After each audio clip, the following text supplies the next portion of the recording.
जो श्रावण के इस पवित्र अवसर पर कावड़ शिव महापुराण की कथा को आप श्रवण कर रहे हैं,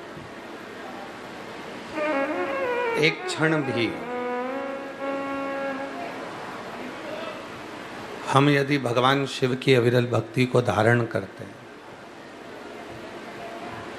एक क्षण भी यदि हम भगवान शंकर की पवित्र कथा को सुनते हैं, या एक क्षण भी हम भगवान शंकर की पूजन अर्चना आराधना साधना करते हैं, तो उसका फल लोग कहते हैं कि हमने आज करा उसका फल मरने के बाद मिलेगा। भूखे को भोजन कराया तो उसका फल मरने के बाद मिलेगा। प्यासे को पानी पिलाया तो उसके फल हमें मरने के बाद मिलेगा। पर शिव महापुराण की कथा कहती है, भगवान शंकर का चरित्र कहता है कि शिव की साधना, शिव की आराधना, शिव की भक्ति, भगवान शंकर का भजन, भगवान शंकर का स्मरण, भगवान शंकर का भजन, भगवान शंकर का स्मरण, शिव की अविरल भक्ति, या भगवान शंकर के भक्त की सेवा का जो फल होता है, वो फल मरने के बाद नहीं, शिव पुराण विद्येश्वर संहिता कहती है कि उसका फल मनुष्य को मरने से पहले जीते जी ही प्राप्त हो जाएगा। अगर आप कथा श्रवण कर रहे हैं,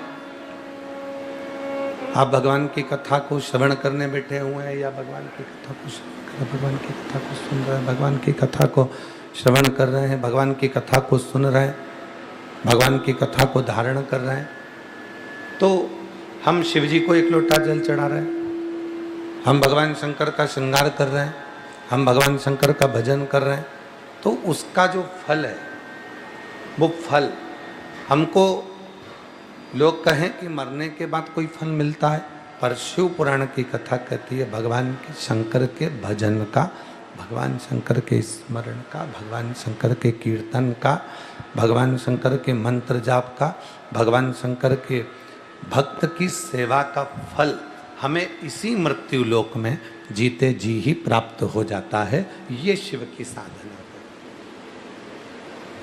भूखे को भोजन, प्यासे को पानी, जय बाबा बर्फानी। मतलब ये चलाओ ना भाई, इसकी आवाज़ नहीं आ रही, आवाज़ कैसे आ रही है, कुछ समझ में नहीं आ रहा, आवाज़ तुम लोगों का अभी तक सेट नहीं कर रहा तुम लोगों ने।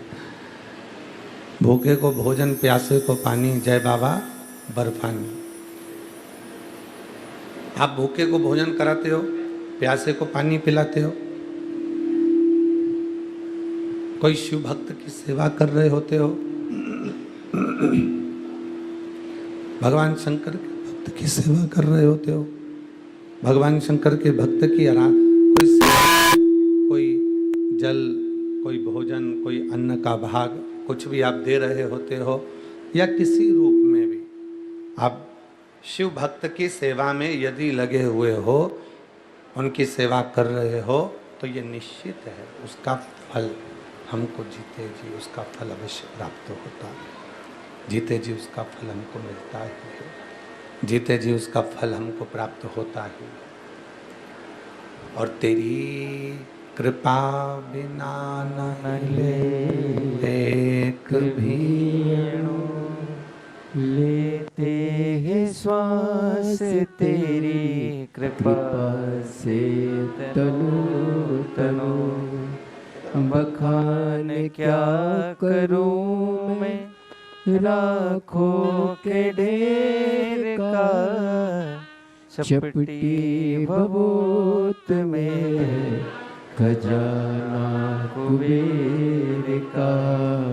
हे गंगरार मुक्ति द्वार ओमकार तू, भोले ओमकार तू, आयो शरण तिहारी शंभु तार तार तू।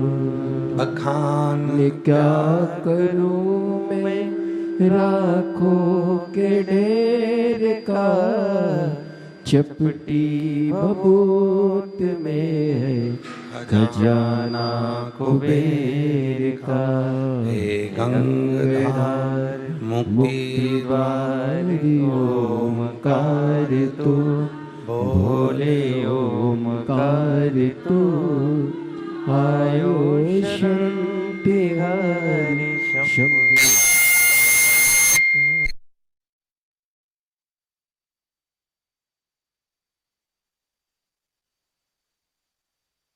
ये भगवान शंकर का चरित्र कहता है,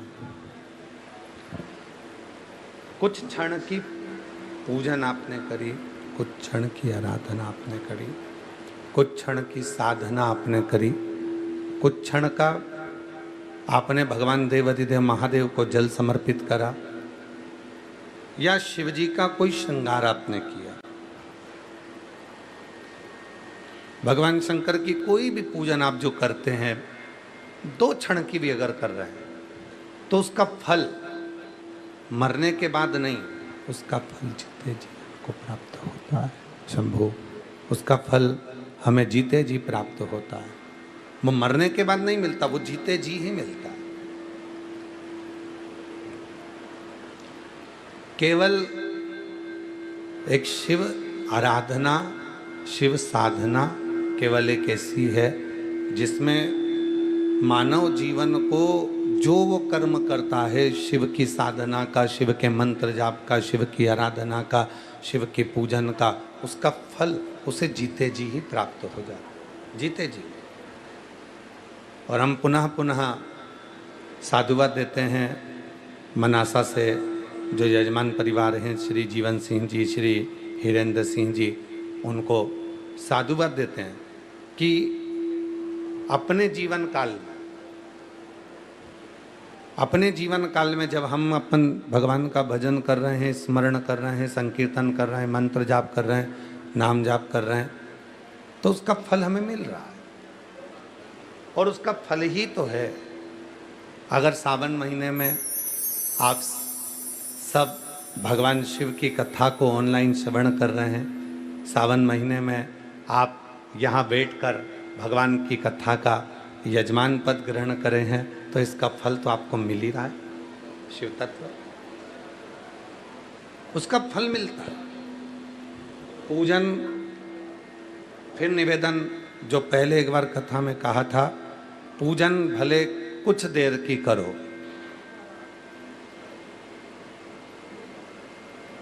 शिव जी का भजन भले कुछ देर का करो, भगवान शंकर की भक्ति भले कुछ देर की करो, पर शिव पुराण की कथा कहती है कि भोलेनाथ पर भरोसा हमेशा करो।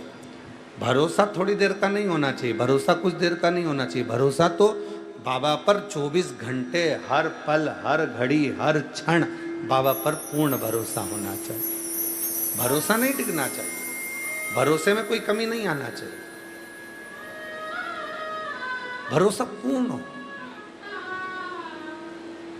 और दया की ना होती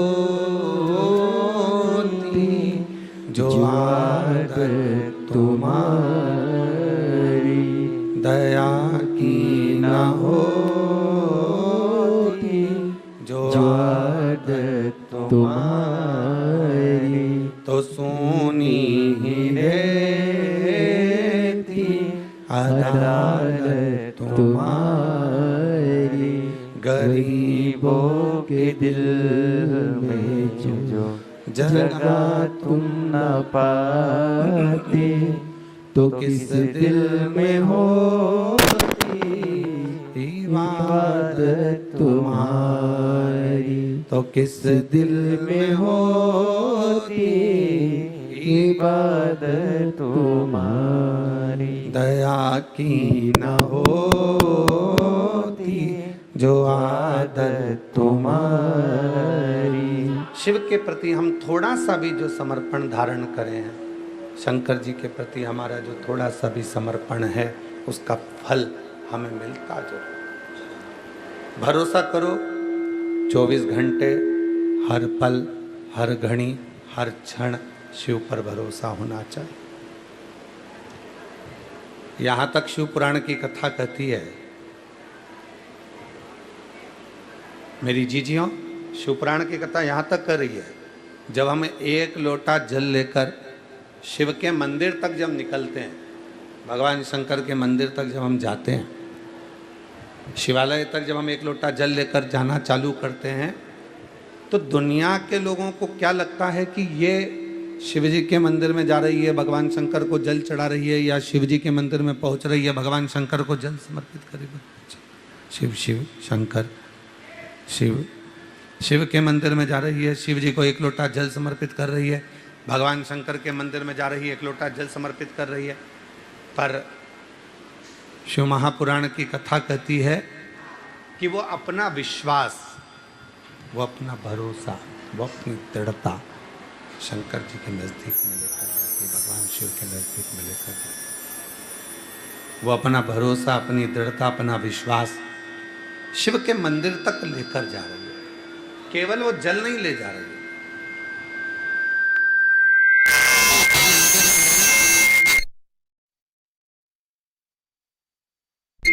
शंभो शंभो शंभो शंभो शरणे पड़ी मांगो। उसको बोलो थोड़ा मिठास मिठास डाले, साउंड में मिठास भी नहीं आ रही और ना क्लियर क्लियर आ रहा है पूरा।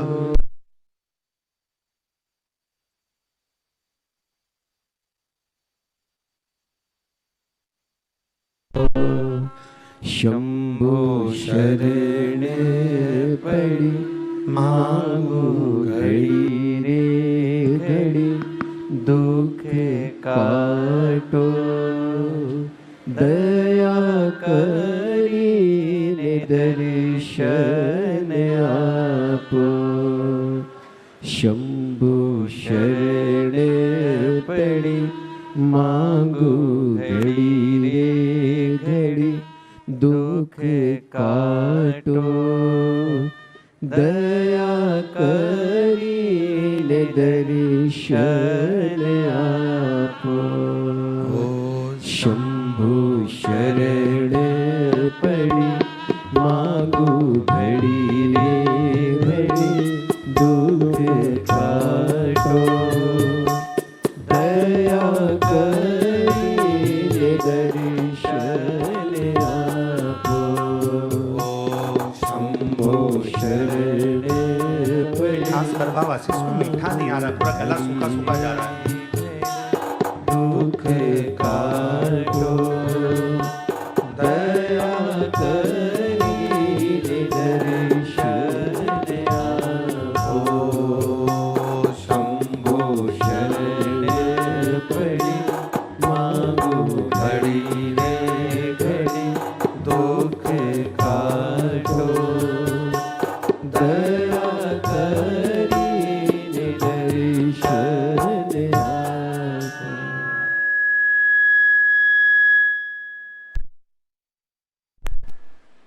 भाई आवाज भले मत बढ़ाओ, पर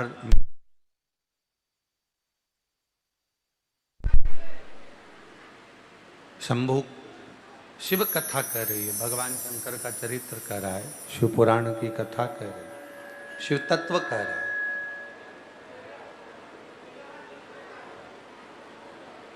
भगवान देवादिदेव महादेव का चरित्र कह रहा है।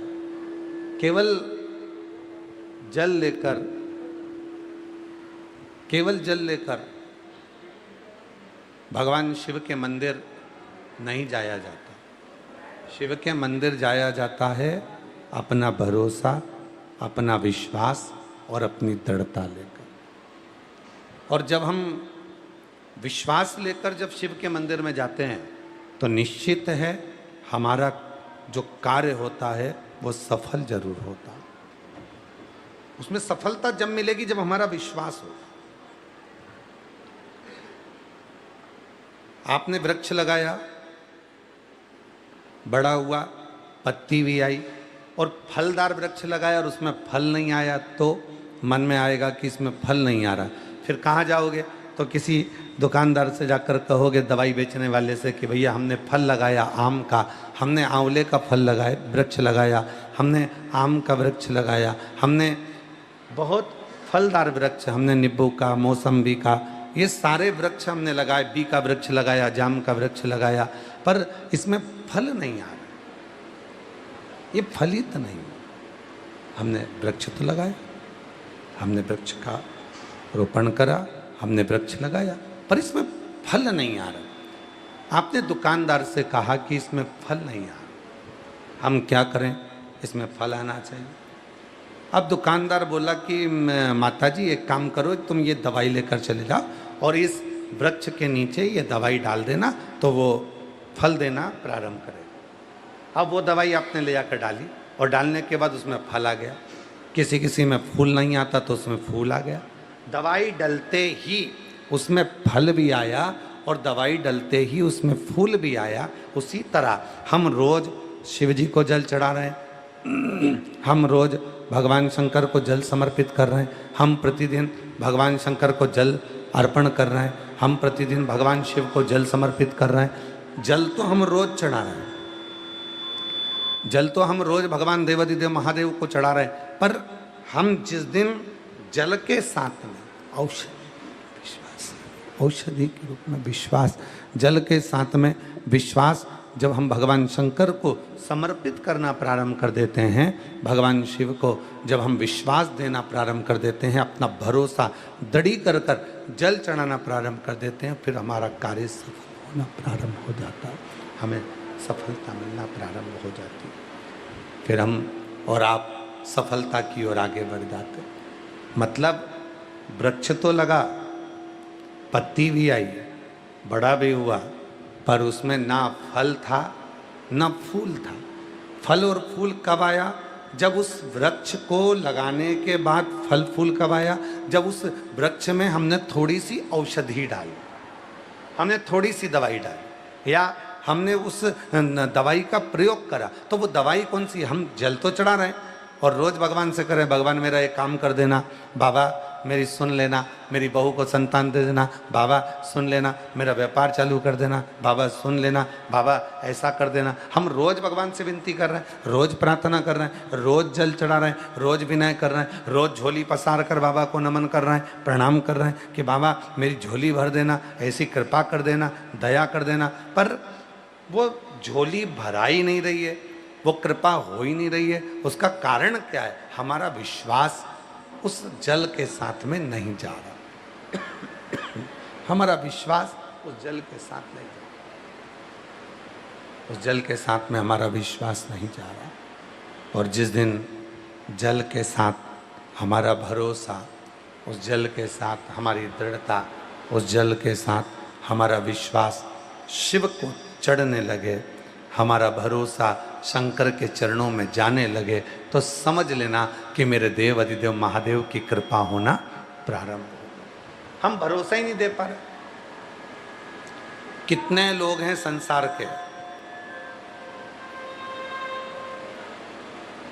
कितने लोग हैं संसार के, कितनी मेरी जीजियां, कितने मेरे जीजा, कितनी मेरी बेटियां, कितने बेटा मेरे बुजुर्ग माँ बाप, कितने शिव जी के मंदिर में जाकर जल चढ़ा रहे हैं और रोज जा रहे हैं। और अभी कहा कि सावन के महीने में, पहले कहा था 1 लोटा जल सारी समस्या का हल। अब अभी क्या बोल रखा है? सावन के महीने में 2 लोटा जल सारी समस्या का हल। कितने लोग जा रहे हैं, कितने भगवान को जल चढ़ाने के लिए जा रहे हैं, कितने भगवान को जल समर्पित करने जा रहे हैं। ढेरों लोग, मंदिर में अपार भीड़ पड़ी है। अभी कुछ दिन पहले अखबार में देखा था कि सोमवार को महाकाल बाबा के दरवाजे पर भीड़, काशी में भीड़, और ओमकारेश्वर भीड़, कुबरेश्वर धाम भीड़, जितने जितने शिवालय हैं सब दूर भीड़ बढ़ गई। पर शिव पुराण की कथा कहती है कि शंकर का मंदिर और शंकर की कथा भीड़ बढ़ाने का स्थान नहीं है।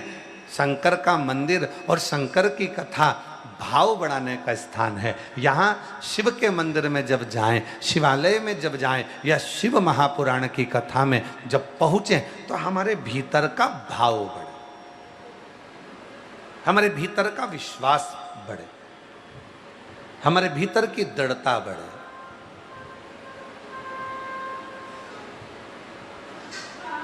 और जब हमारा विश्वास बढ़ता है, जब हमारा भरोसा बढ़ता है, जब हमारी दृढ़ता बढ़ती है, तो अपने आप कार्य सफल होता है।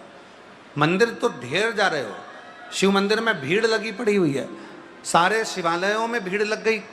शिव महापुराण ने संसार के लोगों को मंदिर जाना सिखा दिया, सारे शिवालय भरे पड़े हुए हैं। पर शिवालय तक तुम जाओ, शंकर जी को रोज सावन के महीने में 2 लोटा जल चढ़ाओ, पर उस जल के साथ में तुम्हारा विश्वास भी शिव के चरणों में हो। क्या सोच कर जा रहे हो? केवल शंकर सोच कर नहीं, केवल ये सोच कर नहीं जाना कि शिवालय है, केवल ये सोच कर नहीं जाना कि मंदिर है, केवल ये विचार कर नहीं जाना कि भगवान शंकर का शिवलिंग पत्थर का है, पाषाण का है, लकड़ी का है, पारद का है, स्फटिक का है, मुझे जल चढ़ाना। ना ना ना, शिवालय जाना, शंकर के मंदिर जाना, तो ये विचार कर जाना कि अपने पिता से, अपने बाबुल से, अपने बाबा से बात करने जा रही हूँ। वहाँ मेरा पिता बैठा है, वहाँ मेरा बाबुल बैठा है, वहाँ मेरा जगत का बाप बैठा है। और जब मैं अपने दिल की बात अपने पिता से कहूँगी, अपने मन की बात जब अपने बाबुल से कहूँगी, तो निश्चित है कि मेरा पिता मेरी बात को सुनेगा और मेरे गोद में मेरी झोली जरूर भरेगा, ऐसी कृपा जरूर करेगा। तो जल के साथ में विश्वास लेकर जाए। और हम तो बाबा के भरोसे चलते हैं, हम तो बाबा के भरोसे चलते हैं। ये दुनिया वाले जलते हैं, ये दुनिया वाले जलते हैं, हम तो बाबा के भरोसे चलते हैं, हम तो बाबा के भरोसे चलते हैं। डमरू वाले के भरोसे चलते हैं, काशी वाले के भरोसे चलते हैं, हम तो बाबा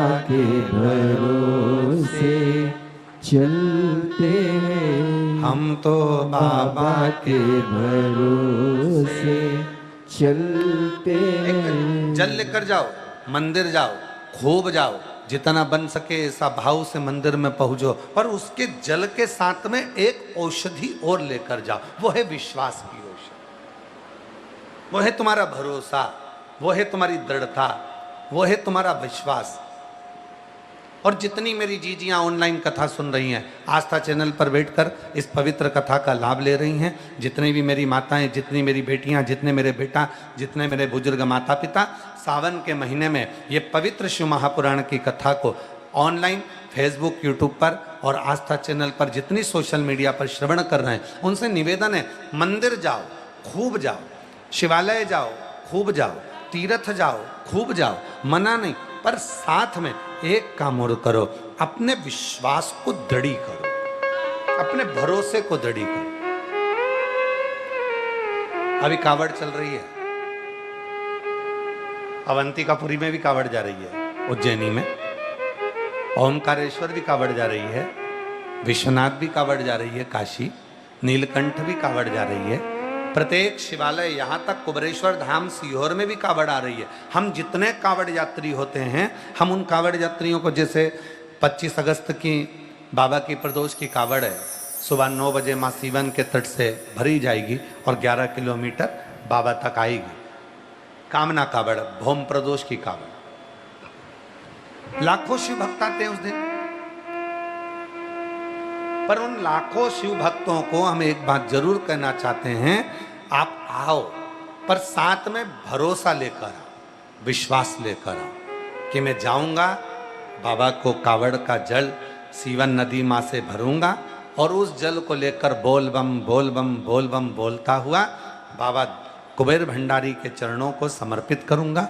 11 किलोमीटर तक मैं चलकर जाऊंगा और बाबा का नाम लेकर जाऊंगा और वो जल मैं शंकर को समर्पित करूंगा। और ये मेरा विश्वास कहता है कि मेरा बाबा मेरी झोली भरेगा, मेरा बाबा मेरे दिल की बात सुनेगा। एक एक पत्र अच्छा है, देखो।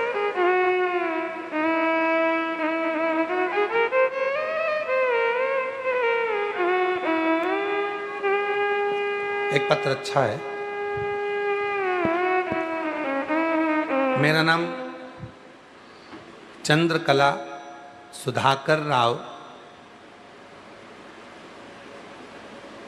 अगल दिवटे, मैं निलंगा गांव की रहने वाली हूँ। निलंगा जिला लातूर से आई हूँ।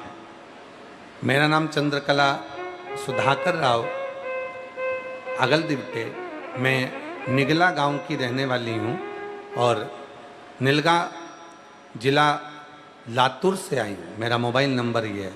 मेरा छोटे बेटे गजानन सुधाकर राव अगलदी बेटे के सिर पे एक गठान हो गई थी। 4 साल से हम परेशान थे। अस्पताल में दिखाया, लातूर, निलगा, सोलापुर, पुणे, सब तरफ दिखाया, फिर भी गठान कम नहीं हुई। मैंने हिम्मत नहीं हारी।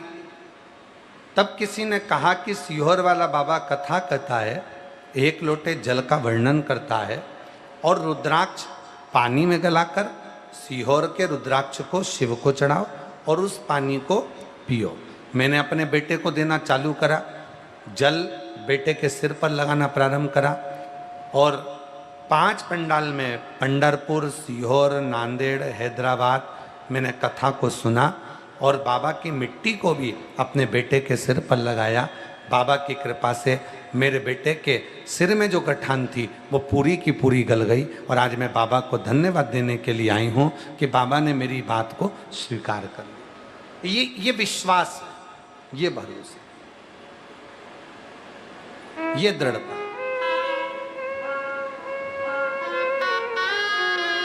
और जो जैसी भावना लाया वो वैसा ही फल पाया, नहीं खाली उसे लौटाया, वो मन ही मन हर्षाया, और कर दिया माला माल काशी वाले ने लुटा दिया भंडार काशी वाले ने लुटा दिया भंडार काशी वाले ने लुटा दिया भंडार काशी वाले ने अरे कर दिया माला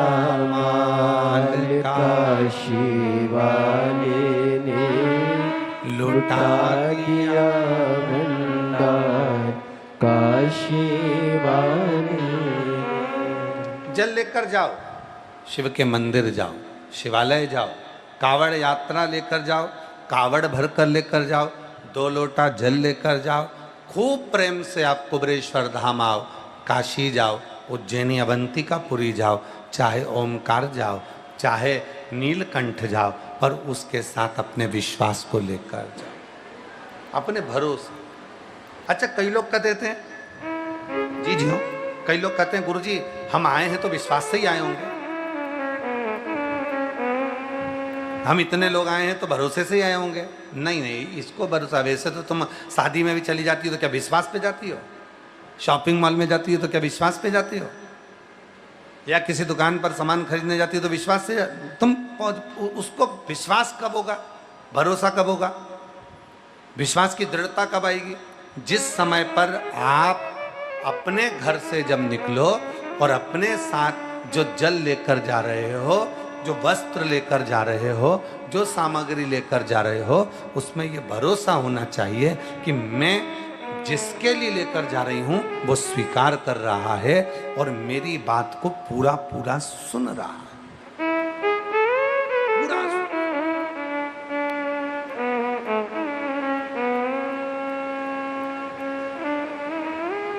अब कितनी दृढ़ता भगवान शंकर के नंदी में, जरा ध्यान से सुनिएगा। हलाहल विष मंथन हुआ, देवता और राक्षसों ने मिलकर समुद्र का मंथन किया। उस मंथन में 5 गौ माता निकल गई। कामदेव, सुरभि, सुशीला, बहुला आदि का 5 गाय। 5 गौ माता के बाद में निकल गया विष, और सबसे पहले निकलता है विष। भगवान जब परीक्षा लेता है तो सबसे पहले कष्ट ही मिलता है।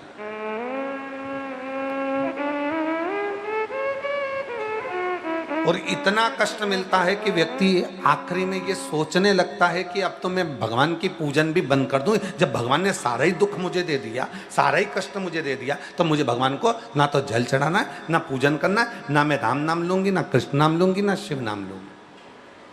जब व्यक्ति के जीवन में कष्ट आता है तो वो भगवान को सबसे पहले छोड़ देता है। भगवान ने मेरा बुरा कर दिया, भगवान ने मेरा बुरा कर दिया। अरे जी, भगवान कभी बुरा नहीं करता। कोई पिछले जन्म के अच्छे कर्म मुझे बाबा तेरा साथ मिला। कोई पिछले जन्म जन्म के अच्छे कर्म मुझे बाबा तेरा साथ मिला। भगवान कभी बुरा नहीं करता। हमारे पूर्व के अच्छे कर्म थे तो हम कुबरेश्वर धाम आए। हमारे पूर्व के अच्छे कर्म थे, हम अवंतिकापुरी गए। हमारे पूर्व के कर्म अच्छे थे, हम काशी आए। हमारे पूर्व के कर्म अच्छे थे कि हम शिव के मंदिर रोज जाते हैं। हमारे पूर्व के कर्म अच्छे थे जो हम 1 लोटा जल चढ़ाते हैं। हमारे पूर्व के कर्म अच्छे थे, हम कुबरेश्वर धाम आए। हमारे पूर्व के कर्म अच्छे थे तो हम भगवान के दर्शन करने आए थे, साथ में कावड़ भी चढ़ गई। हमारे पूर्व के कर्म अच्छे थे तो बाबा ने कृपा कर कर हमको यहाँ बिठाकर कथा भी सुनवा दिया। ये पूर्व के कर्म है हमारे, कोई अच्छे कर्म थे।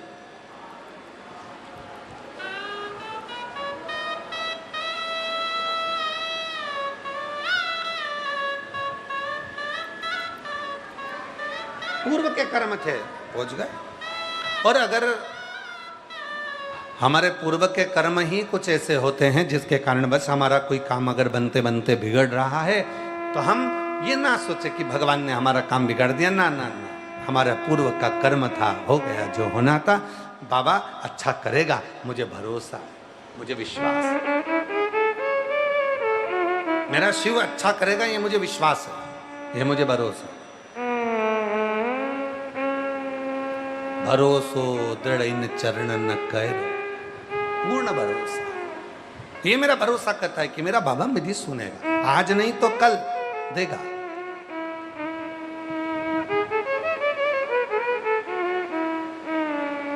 कोई जल्दी बनता है, कोई लेट बनता है, और शिव को जल चढ़ाने वाला एक दिन सेठ जरूर होगा। थोड़ा समय लगेगा, हो सकता है थोड़ा समय लग रहा है, हो सकता है कि थोड़ा समय लग जाए।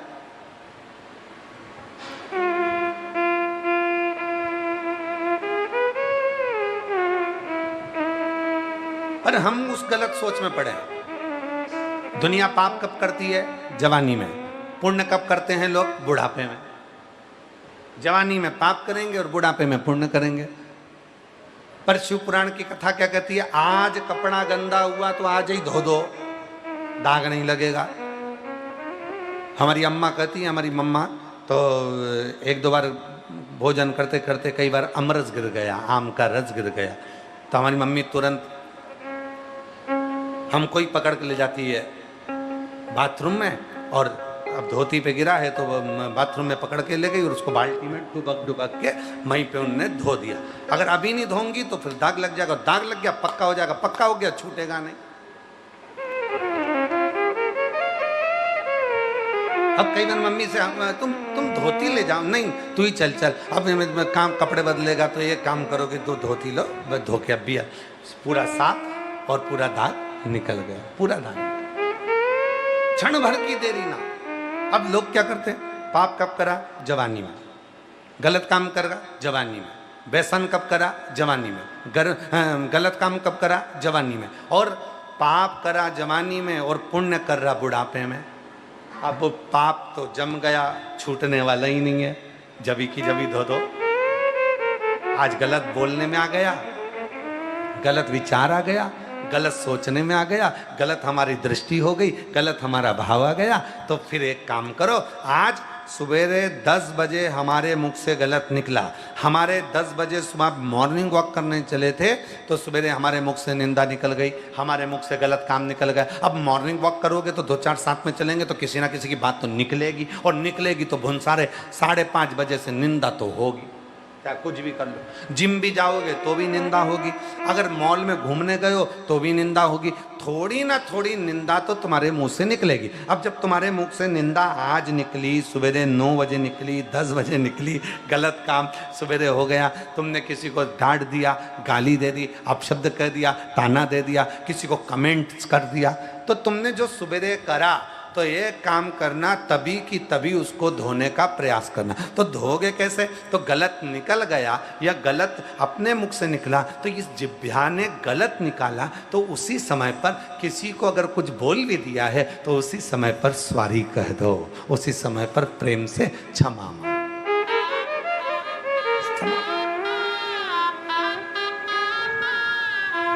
क्षमा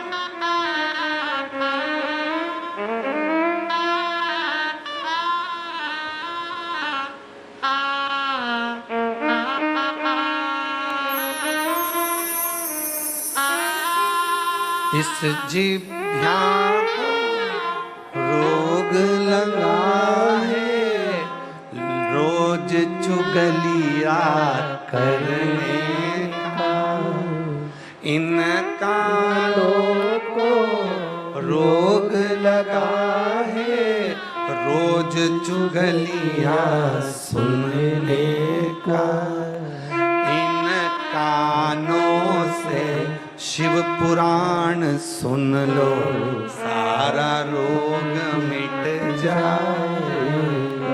हरि ओम, हरि ओम, हरि ओम, हरि ओम, हरि ओम, हरि ओम। अब जिब्या से पाप हो गया, गलत बोल दी, जिब्या से पाप हो गया, निंदा कर दी, जिब्या से पाप हो गया कि उसने गलत बोल दिया, तो अब क्या करना है? थोड़ी देर अपने मुख से गलत निकल गया तो थोड़ी देर बैठकर भजन कर लो, बन सके तो क्षमा मांग लो। और अगर इन कानों से गलती हो गई, इसने चुगली सुन ली, निंदा सुन ली, तो एक काम करो, थोड़ी देर बैठकर भगवान की कथा सुनो। काशी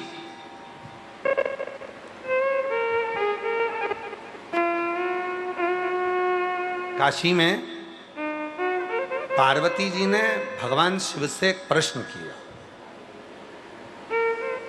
काशी अब शिव जी से प्रश्न क्या करा माता पार्वती ने? माता पार्वती जी बोली, बाबा मेरे मन में एक प्रश्न है। बोले बाबा। शिव जी ने पूछा, बोलो क्या प्रश्न है? प्रश्न इतना सा है कि कली काल में इतने सारी बीमारियां नई नई डिजाइन की हो जाएगी।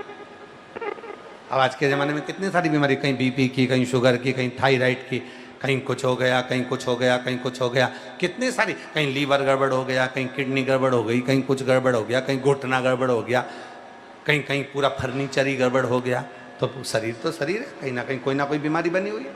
कभी दांत में दर्द हो गया, कभी जीवान में दर्द हो गया, कभी कानों में दर्द हो गया, तो कुछ ना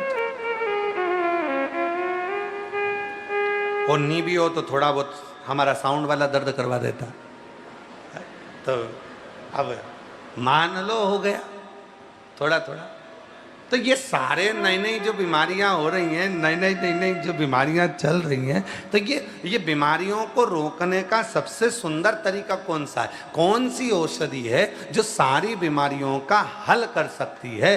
तो भगवान शंकर बोलते हैं, पार्वती तो चिंता मत कर, मैंने बीमारी को आधा करने के लिए संसार में लोगों को जन्म दिया।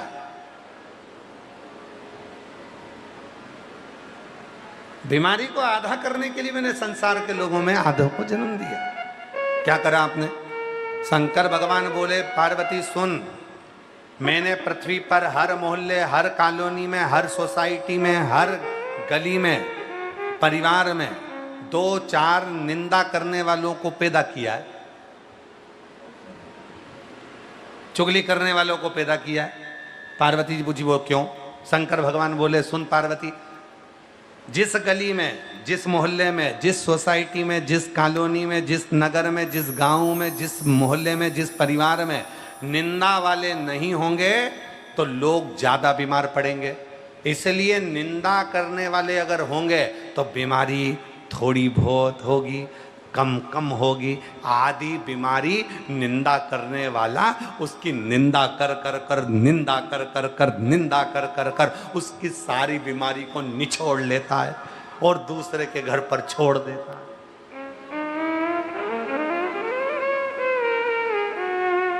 वो मेरी जीजियों, निवेदन है मेरे जीजाओं, मेरी जीजियों, कि निंदा करने वाले से प्रयास करना कि दूरी बनाकर रखना। सुनने वालों से है, निंदा सुनने वाले ध्यान दे, और निंदा करने वाले अगर तुम्हारे हैं तो भगवान को धन्यवाद देना। रोज भोलेनाथ जी को एक लोटा जल चढ़ा कर कहना, बाबा ऐसी कृपा करना, मेरे जितना निंदा करने वाले हैं, मेरी जितनी बुराई करने वाले हैं, उनको बुखार भी नहीं आए। अगर बुखार आ जाएगा, 4 दिन पलंग पर से नहीं उठेगी, और नहीं उठेगी तो फिर मेरी निंदा कौन करेगी, और मेरी निंदा नहीं करेगी तो मैं बीमार पड़ जाऊंगा। भगवान को एक लोटा जल चढ़ा कर को, बाबा कृपा करना, मेरी निंदा करने वाले को बुखार मत आने देना, मेरी निंदा करने वाले का कभी एक्सीडेंट नहीं हो, मेरी निंदा करने वाले को कभी कोई बड़ी बीमारी ना आए। क्यों? क्योंकि अगर ये बीमार हो गया तो मेरी निंदा कौन करेगा, मुझे गलत कौन बोलेगा, मुझे को अपशब्द कौन बोलेगा।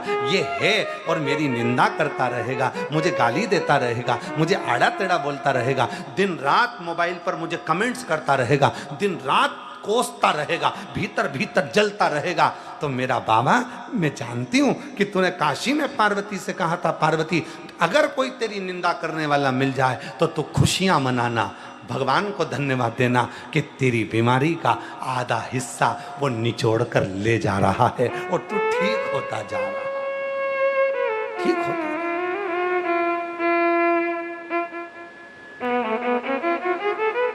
ये दया करना भोलेनाथ। निंदा करने वाले को बुखार भी मत आने देना, बुखार आएगा तो उठेगा नहीं, उठेगा नहीं तो निंदा कहां से करेगा, गलत।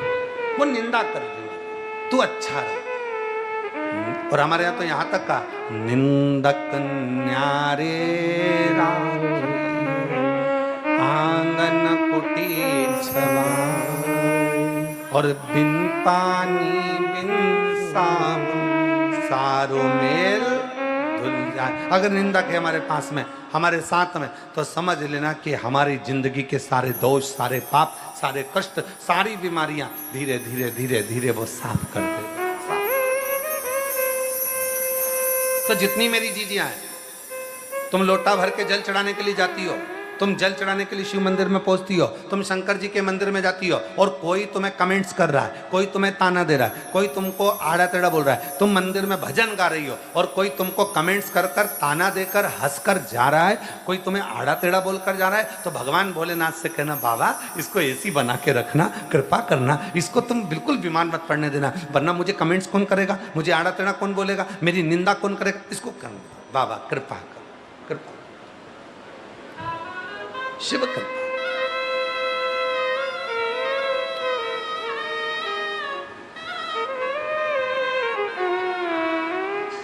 निंदक को साथ रखो, निंदक बोले बोले तो आग लगे बस्ती में, अपन रहो मस्ती में। क्या किसको रोइए, जम के बोलो जरा, क्या किसको रोइए, चादर तान के सोइए। आपने को क्या करना, मस्त होकर जियो, मस्त होकर। और जीवन का यही लक्ष्य है, जीवन का यही आनंद है। करे बुराई करने वाला, आप शब्द बोलने वाला बोले, ताना देने वाला दे, आड़ा टेढ़ा बोलने वाला बोले, कुछ देर की करो पर विश्वास शिव पर पूर्ण करो। मंथन हुआ, हलाहल विष निकला,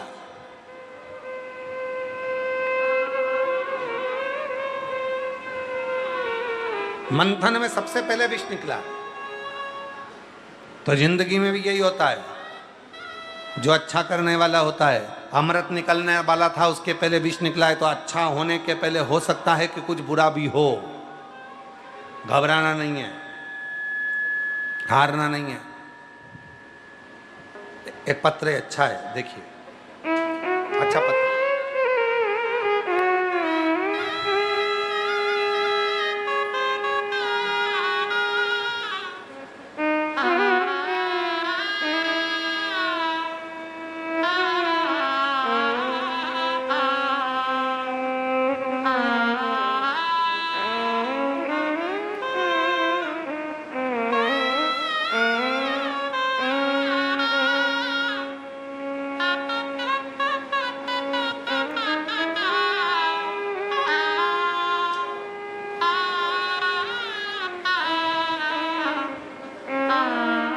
मेरा नाम नीरा वर्मा है। मैं बिलसी जिला बदायूं उत्तर प्रदेश। मेरे पति का नाम मुकेश वर्मा है।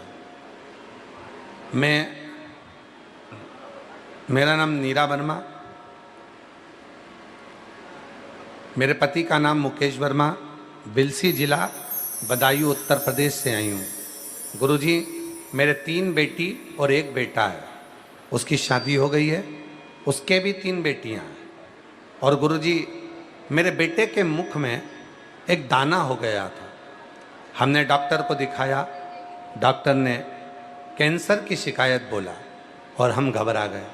तभी पड़ोसन ने आकर कहा, पशुपति व्रत रखो और सीहोर का रुद्राक्ष मंगा लो, जल बेटा को पिलाओ। मैंने बेटा को सीहोर भेजा और रुद्राक्ष मंगा लिया। रुद्राक्ष का जल पिलाने लगी और पशुपति व्रत रखी। कुबेरेश्वर धाम की कृपा से मेरा बेटा ठीक हो गया। मैं बाबा को प्रणाम करने के लिए यहाँ आई हूँ। गुरुजी, 2021 से आपकी कथा सुन रही हूँ और 2021 से कथा सुन रही हूँ और मेरा विश्वास बाबा पर इतना हो गया कि बाबा करुणा सागर का कुबेरेश्वर धाम को अपने पिता का घर मानती हूँ, पिता का घर। और बाबा से जो मांगती हूँ मेरा बाबा वो दे देता है। एक लाइन अच्छी लिखी है, आप और हम गुनगुनाते हैं कि लुटा दिया भंडार काशी वाले ने, कर दिया माला माल काशी वाले ने, लुटा दिया भंडार काशी वाले ने, कर दिया माला माल काशी वाले ने, जो जैसी भावना लाया वो वैसा ही फल पाया, नहीं खाली उसे लौटाया, वो मन ही मन हर्षाया, कर दिया माल काशी वाले ने, लुटा दिया भंडार काशी वाले ने, अरे लुटा दिया भंडार काशी वाले ने, कर दिया माला माल काशी वाले। एक विश्वास के साथ मंथन में पहले निकला है विष, और वो विष निकलने का कारण क्या है? पहले आप लोग, मेरी जीजियां चाय बनाती हैं, दूध भी डाल देती हैं, चाय पत्ती भी डाल देती हैं, शक्कर भी डाल देती हैं, अदरक भी कूट के डाल देती हैं। कभी कभी गुस्से में रहती है तो ज्यादा अदरक कूट देती है।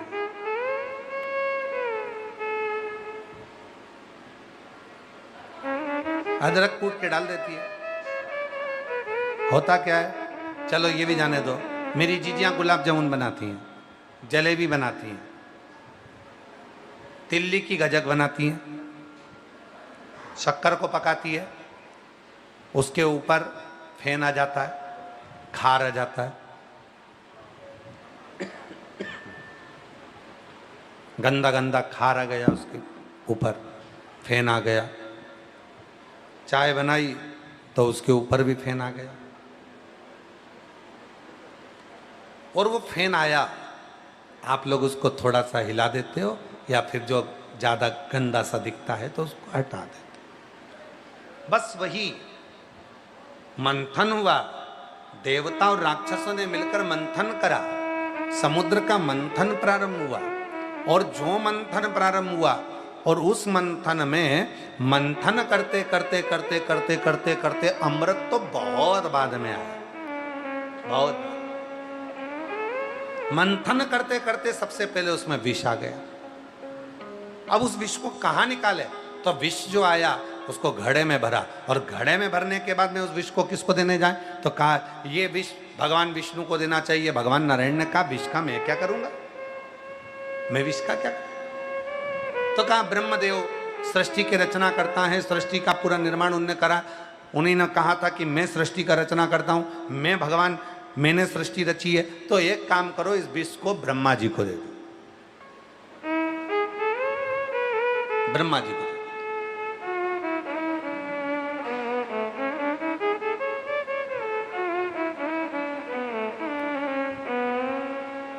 किसी की तिजोरी को कभी हाथ लगाने देता है कोई? जम के तो बोलो नहीं। हाथ लगाने देगा तिजोरी को? नहीं। पर वही तिजोरी में सांप घुस गया, तब उसी तिजोरी में अगर सांप आ गया तो फिर जो तिजोरी का मालिक होता ना, वो कह देता है भैया थोड़ा सा देख लो ना, हमारी तिजोरी के नीचे सांप घुस गया, सांप। और वो तो तिजोरी को हाथ नहीं लगाने दे रहा, वो तो तिजोरी को छूने नहीं दे रहा। पर तिजोरी के नीचे जैसे ही सांप आया, तिजोरी के पीछे जैसे ही सांप आया, इतनी देर में कहा इस तिजोरी को तुम संभाल लो भैया, देखो ना। तो भैया हमें तो लग रहा है कि तिजोरी के नीचे तो सांप नहीं है, तिजोरी के पीछे से अंदर घुस गया। और सांप कहाँ घुस गया? तिजोरी के अंदर, पीछे से घुस गया। तो फिर कहा अरे भैया आप करें क्या? तो एक काम करो, ये लो, ये चाबी लो, ये चाबी लो। चाबी भी पास में से नहीं दे रही, अब तो वहीं से फेंक रही। और जितनी चाबी से लगाव था यहीं कमर में खोस के रखती थी, दिन भर कमर में खुशी रहती थी। और कमर में नहीं खोसेगी तो बैग के अंदर डाल के रखेगी, और बैग के अंदर नहीं रखेगी तो घर में भी ऐसी जगह रखेगी कि किसी के हाथ में ना आए, छुपा के रखेगी। और आज क्या कर रही है? सांप घुस गया तिजोरी के अंदर, लो भैया ये चाबी लो, तुम तो भैया जल्दी से खोल लो, तुम्हारी तिजोरी है, चलेगा? मैं बोल रही ना, चलेगा, खोलो, खोल दो, खोल दो। आज तक वो तिजोरी न बहू को दिखाई, न बेटे को दिखाई, न किसी को, और पूरी चाबी दे दी, अब खोल लो इसको। क्यों? उसमें सांप घुस गया। अब सांप घुस गया है तो तिजोरी खोलना जरूरी है। और जो तिजोरी खोली, और तिजोरी खोलते ही उसमें से सांप को पकड़ा, पकड़ कर लेकर चले गए। इतनी देर में तो 1 सेकंड की देरी नहीं हुई, तिजोरी का दरवाजा बंद और ताला लगा के चाबी कमर, चाबी कमर। अभी वो तिजोरी अच्छी नहीं लग रही थी क्योंकि उसमें सांप बैठा था, अभी वो चाबी अच्छी नहीं लग रही थी क्योंकि उसमें सांप बैठा था, अभी वो धन अच्छा नहीं लग रहा था क्योंकि सांप बैठा था। उसी तरह शरीर में अगर बीमारी आती है तो भोजन अच्छा नहीं लगता है, और मन में अगर पाप आता है तो भगवान शंकर का भजन अच्छा नहीं लगता है। ये शरीर की रीति है। शरीर में रोग आया, भोजन अच्छा नहीं लगेगा, आज मेरे को अच्छा नहीं लग रहा, आज मेरा पाँव बहुत दुख रहा, चल चल के। अब इतनी दूर से चल के आए, 11 किलोमीटर तुम सीवन माँ का जल भर कर लेकर आ रहे हो, कावड़ चलती जा रही है, बोल बम बोलते जा रहे हो, बोल बम बोलते जा रहे हो, बम बम बोलते जा रहे हो, और बोल बम बोलते बोलते तुम उसी पहुँच गए कुबेरेश्वर धाम। जल चढ़ाया, जल चढ़ाने के बाद थकान इतनी हो जाती है, शरीर में इतना कष्ट होता है, दर्द होता है, फिर तो मन करता है कि कोई कहते पीछे चलो, लाइन लग रही है भोजन की, कुबेरेश्वर धाम आए, भोजन करेंगे, चलो लाइन लगाओ पीछे से। तो अब पीछे लाइन लगाने पहुंचे तो मन कर रहा है एक काम करो, तुम चले जाओ, पत्नी के पति से करी तुम चले जाओ, तुम खाओ, मैं ना जा रही। फिर तू क्या खाएगी? मेरा मन बिल्कुल नहीं कर रहा, मुझे थोड़ी देर सो जाए। और लिया और उसने तो अपना आसन बिछाया और सुआ गई। और फिर पति गया, भोजन करा, थोड़ी सी खिचड़ी। अब बाबा के यहाँ तो खिचड़ी प्रसाद बड़ा मूल है। यहाँ पर सबसे ज्यादा मुख्य क्या है? रोटी अपनी जगह, सब्जी अपनी जगह, पर यहाँ की खिचड़ी सबसे ज्यादा मूल है बाबा की, क्योंकि सवेरे भी बाबा को खिचड़ी आती है और शाम को भी बाबा को खिचड़ी आती है। तो खिचड़ी का प्रसाद यहाँ का बड़ा महत्व रखता है कुबेरेश्वर धाम का। लोग यहाँ की खिचड़ी बड़ी खा के जाते हैं और लोगों का भाव भी बड़ा रहता है कि बाबा के धाम की खिचड़ी, कुबेरेश्वर धाम की, रोगों का निवारण कर देती है, रोगों से मुक्ति देती है। तो वो खिचड़ी प्रसाद पति ले आया, ले थोड़ी सी खा ले। पत्नी कह रही मैं बहुत थक गई, मेरे को भूख नहीं लग रही। मतलब शरीर में रोग आया, शरीर में कष्ट आया तो भोजन छूट गया, और मन में कष्ट आया, मन में अगर रोग आया तो भजन छूट गया, भगवान का भजन छूट गया। अब जैसे ही वो छूटा भजन तो मन में आया कि अब मैं क्या समझ में नहीं आ रहा, ये तिजोरी का सांप निकल गया, अब तिजोरी अच्छी लग रही, अब श्रेष्ठ। और जब से देखा तुम्हें डमरू वाले, दिल हमारा ठिकाने नहीं। जब से देखा तुझे डमरू वाले, दिल हमारा ठिकाने नहीं। दिल हमारा ठिकाने नहीं है, दिल हमारा ठिकाने नहीं,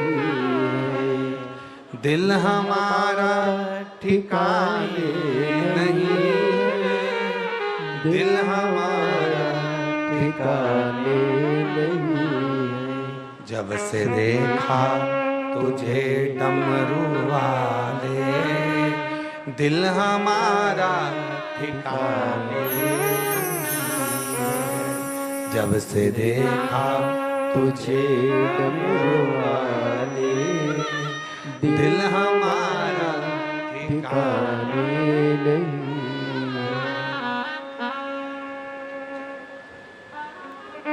दिल ठिकाने। मंथन हुआ, विष निकला, हला हल विष था, छोटा मोटा विष नहीं था, हला हल विष।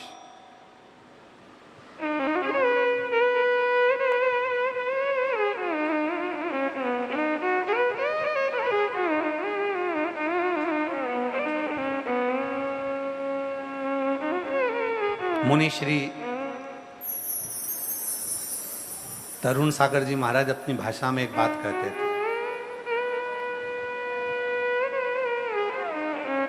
एक व्यक्ति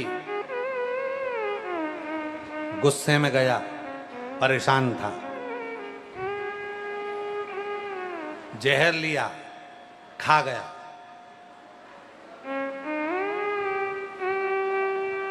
अब जहर खाने के बाद व्यक्ति जिंदा रहेगा? गुस्से में गया, जहर लिया, खा गया, रात को खाया, सुबह उठ के वापस बैठ गए। घर के लोग इतने खुश हुए, इन्होंने जहर खाया था, नहीं मरे। आज भगवान की कृपा से हम पूरे गांव में मिठाई बंटवाएंगे। मिठाई लाए, पति को खिलाई, दूसरे दिन मर गए। जहर भी नकली था और मिठाई भी नकली थी। जहर नकली था इसलिए मरा नहीं, और मिठाई नकली थी इसलिए मर गए। दोनों नकली थे। अब विष निकला और वो भी हलाहल,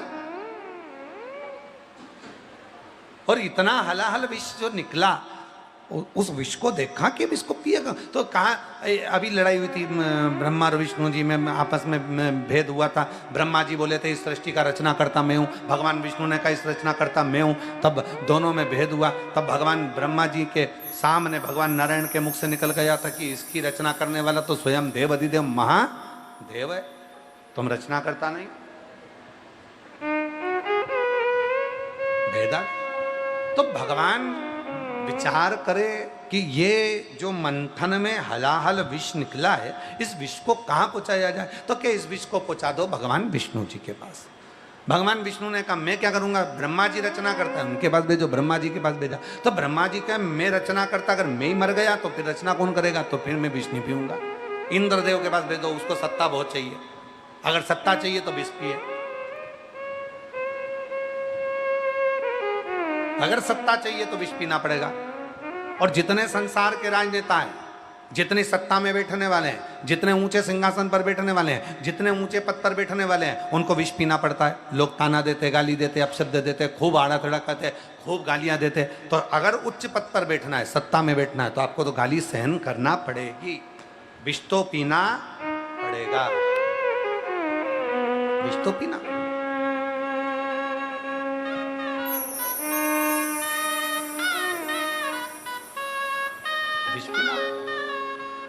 और रचा है सृष्टि को इस प्रभु ने, वही ये सृष्टि चला रहे हैं। रचा है सृष्टि को जिस प्रभु ने, वही ये सृष्टि चला रहे हैं। जो पेड़ हमने लगाया पहले, जो पेड़ हमने लगाया पहले, उसी का फल हम अब पा रहे हैं। रचा है सृष्टि को जिस प्रभु ने, वही ये सृष्टि चला रहे हैं। रचा है सृष्टि को जिस प्रभु ने, वही सृष्टि चला रहे हैं। जो पेड़ हमने लगाया पहले, जो पेड़ हमने लगाया पहले, उसी का फल हम अब पा रहे हैं। रचा है सृष्टि को जिस प्रभु ने, वही ये सृष्टि चला रहे हैं। रचा है सृष्टि को जिस प्रभु ने, वही ये सृष्टि चला रहे हैं। महापुराण की कथा वर्णन कर रही है, शिव तत्व कर रहा है, शिव कथा कर रही है। समुद्र का मंथन हुआ, देवता राक्षसों ने मिलकर मंथन किया, और उस मंथन में विष जो निकला, उस विष को भगवान विष्णु जी के पास में भी भेजा गया, भगवान ब्रह्मदेव के पास में भी भेजा गया। जब ब्रह्मा जी ने नहीं लिया, विष्णु जी ने नहीं लिया, तब उस विष को इंद्रदेव के पास भेजा गया। इंद्रदेव भी उस विष को लेने को तैयार नहीं हुए। शिवपुराण कहती है सत्ता, कुर्सी, पद पर बैठने वाले को विष भी थोड़ा पीना ही पड़ता, विष पीना पड़ता।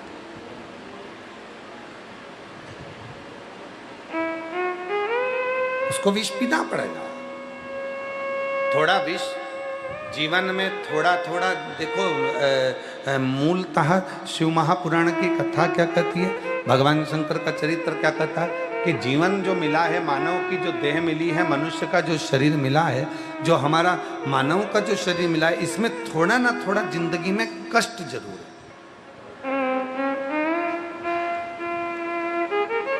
बिच्छू के जो डंक होते हैं ना, उसमें विष होता है। सर्प की जिह्वा में विष होता है, दांतों में विष होता है,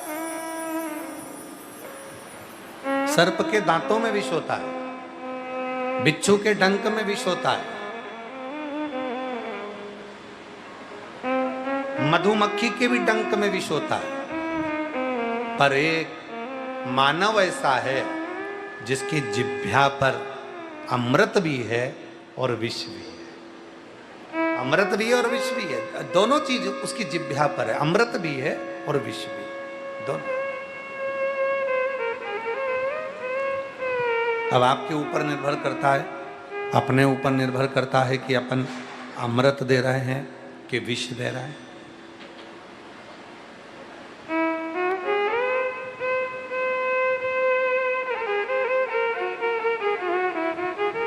आप और हम क्या दे रहे हैं, ये हमारे ऊपर, आपके ऊपर निर्भर करता है।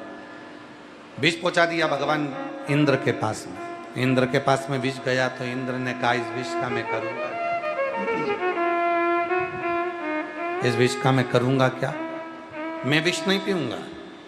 ब्रह्मा जी ने मना कर दिया, भगवान विष्णु जी ने मना कर दिया, इंद्रदेव ने मना कर दिया। जब सब जगह से मनाही आ गई, तब आखिरी में सारे देवता एकत्रित हुए और उस विष का पात्र भरकर शिव जी के पास लेकर चले गए। क्यों? क्योंकि मालूम है कि केवल एक देव है, वो देव अधिदेव महादेव हैं, जो अमृत पीना पसंद नहीं करते, पर संसार का जितना ताप है, संसार का जितना दुख है, संसार का जितना कष्ट है, संसार की जितनी बीमारियां हैं, जितना रोग है, जितना विष है, शिव उसको पी लेते हैं। इसलिए आप और हम महामृत्युंजय अनुष्ठान करते हैं। आप और हम क्या करते हैं? महामृत्युंजय अनुष्ठान। और महामृत्युंजय अनुष्ठान करते हैं। जरा सा किसी का एक्सीडेंट हुआ, जरा सा किसी का कोई तकलीफ हुई, कष्ट हुआ, और हमने महामृत्युंजय अनुष्ठान करना प्रारंभ करा। महामृत्युंजय अनुष्ठान।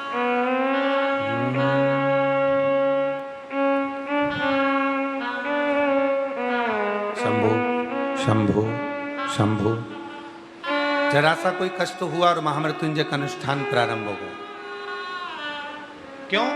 हमारे को जो रोग आया है, हमको जो तकलीफ आई है, हमको जो कष्ट आया है, हमको जो परेशानी आई है, हमारा रोग, हमारी तकलीफ, हमारा कष्ट, हमारी बीमारी, ये सब देव अधिदेव महादेव इसको खींच ले, शिव इसको हमारी शरीर से निकाल दे। और तेरी कृपा बिना न हिले, लेते हैं श्वास तेरी कृपा से तनु, बखान क्या करूं मैं राखों के भेदा, चपटी भभूत में खजाना हे गंगा मुक्ति ओंकार भोले ओंकार आयुष शंभु तार। अब विष पहुंच गया देव अधिदेव महादेव के पास में, विष पहुंच गया भगवान शंकर जी के पास में। शिव जी नेत्र बंद कर बैठे थे।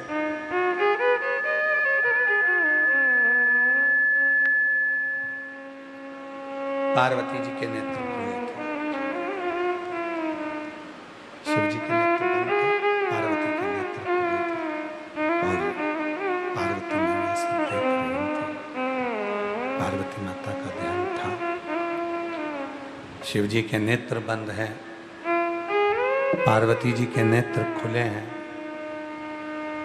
पार्वती जी देख रही हैं कि ये सारे देवता एकत्रित, तो ये स्पीकर सामने के बढ़ा हुए बोला बड़ा। पार्वती जी देख रही हैं कि सारे देवता सामने खड़े हुए। पार्वती जी देख रही हैं कि ये देवता सबकी सब और कुछ लाए हैं। आज पार्वती जी बड़ी खुश हो गई। मेरी शादी को इतने साल हो गए थे, शादी कर कर आई थी, एक भी देवता गिफ्ट देकर नहीं गया था।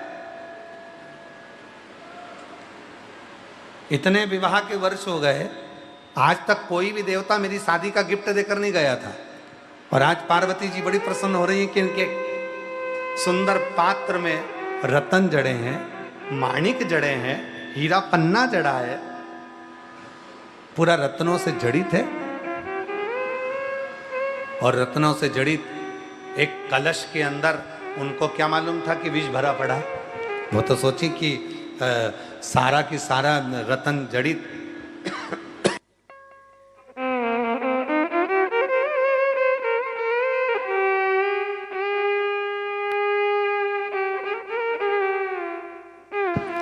उनको तो लगा कि रतन जड़ित कलश आया है और रतन जड़ित कलश ये जो आया है इसमें अमृत भरा होगा, कुछ अच्छा भरा होगा। उनको लगा मेरी शादी के बाद का ये गिफ्ट देने के लिए आया। बड़ी प्रसन्न है मां, बड़ी आनंदित है मां। देखा देवादिदेव महादेव तो नेत्र बंद कर कर बैठे हैं। शिव जी का नेत्र बंद करने के बाद भी मेरे भोलेनाथ के चेहरे पर मुस्कुराहट है, हंस रहा, मुस्कुरा। अच्छा, हम आपसे पूछें, मेरी जितनी जीजी बैठी है जरा बताना, बच्चा जब नींद में मुस्कुराता है तो माँ क्या कहती है कि बे माता उसको दर्शन दे रही है, भगवान उसको दर्शन दे रहा है। बच्चा जब नींद में सोता रहे, छोटा सा बच्चा, शंभू शंभू शंभू, छोटा सा बच्चा नींद में सोता रहे और नींद में सोते सोते छोटा सा बच्चा जब मुस्कुराए, हंसे, प्रसन्न हो तो हम क्या कहते हैं, बे माता, माँ जगत जननी, माँ माता जो बच्चों का ध्यान रखने वाली माँ है वो उसको हंसा रही और वो सोते सोते में मुस्कुराता, वो सोते सोते में हंसता, वो मुस्कुराता। मेरे भोले बाबा वो भी नेत्र बंद कर कर मुस्कुरा रहे। मेरे शंकर, मेरे त्रिकालदर्शी, मेरे कैलाशी, मेरे अविनाशी, मेरे शिव, वो भी मुस्कुरा रहे। अब पार्वती जी समझ नहीं पा रही है कि इधर सारे देवता खड़े हैं कलश लेकर, रतन जड़ित, माणिक जड़ित, हीरे पन्ने से जड़ा हुआ, आभूषणों से जड़ा हुआ वो कलश लेकर खड़े हैं और इधर मेरे प्रभु मुस्कुरा रहे हैं नेत्र बंद कर कर। पार्वती नहीं समझ, पार्वती भी प्रसन्न है। पार्वती जी के प्रसन्न होने का कारण केवल इतना है कि मेरी शादी को इतने वर्ष हो गए, मेरी शादी को इतने वर्ष हो गए और इतने वर्ष के बाद गिफ्ट देने के लिए अब आए हैं देवता। और शिव जी, भगवान भोलेनाथ, भगवान शंकर, त्रिकालदर्शी, कैलाशी, अविनाशी, भगवान शिव इसलिए प्रसन्न है। उनकी प्रसन्नता का कारण केवल इतना सा है कि पार्वती तो समझ नहीं पा रही है, ये देवता सब विष से पीछा छुड़ा रहे हैं और तेरे पति को विष पिलाने के लिए विष से पीछा।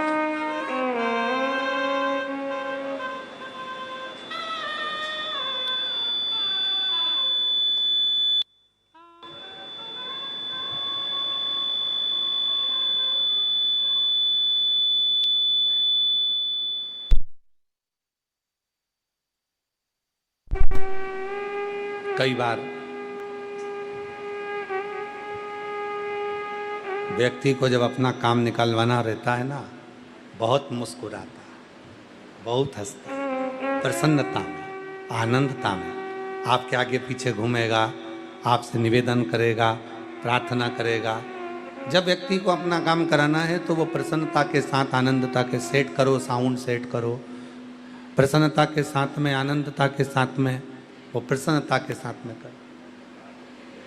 आगे पीछे घूमेगा, थोड़ी प्रसन्नता के साथ में उसको काम को कराने का प्रयास करे।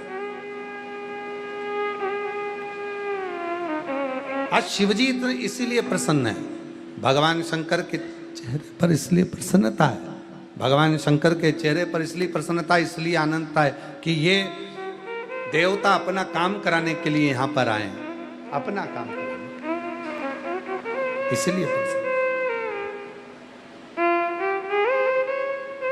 खूब प्रसन्न है भोलेनाथ। और पार्वती जी शिव जी को जगा रही हैं, भगवान शंकर को जगा कर कह रही हैं, ये उठा लो। पार्वती जी शिव जी को जगा कर जगाना चाह रही हैं। शंभो शंभो शंभो शंभो शंभो शंभो शंभो शंभो शंभो शंभो शंभो शंभो शंभो शंभो शंभो शंभो। पार्वती जी शिव जी को जगा रही हैं और जगाकर कहना चाहती हैं कि हे प्रभु, दरवाजे पर देवता हैं,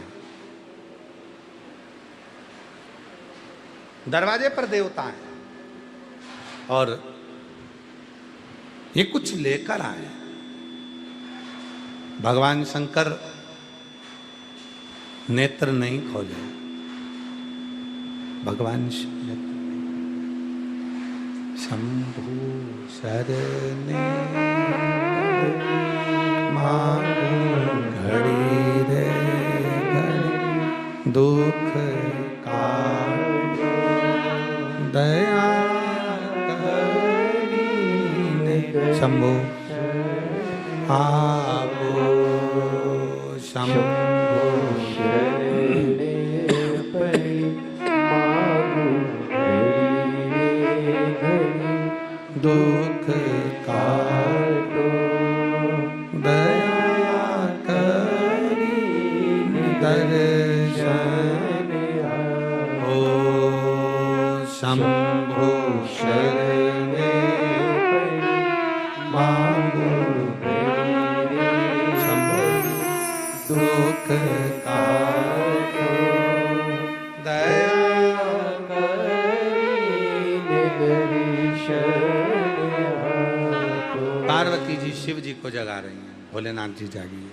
शंकर भगवान नेत्र बंद कर कर बैठे, शिव जी के नेत्र बंद, बस मुस्कुरा रहे हैं, चेहरे पर प्रसन्नता।